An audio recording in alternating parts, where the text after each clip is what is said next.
was crying on and off for the last 2 weeks. I was so terrified with the future. I feel so unworthy of success.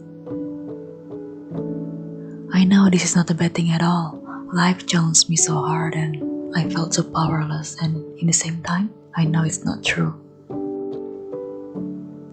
Ready or not, life goes on. I know the only thing is just to do my best and ask for help when everything seems too much to handle alone. I need some help with social media or marketing or any advice related to this post. All of these feelings are coming out from my basement, and it's not coming in. As hard as it feels, it is me being human.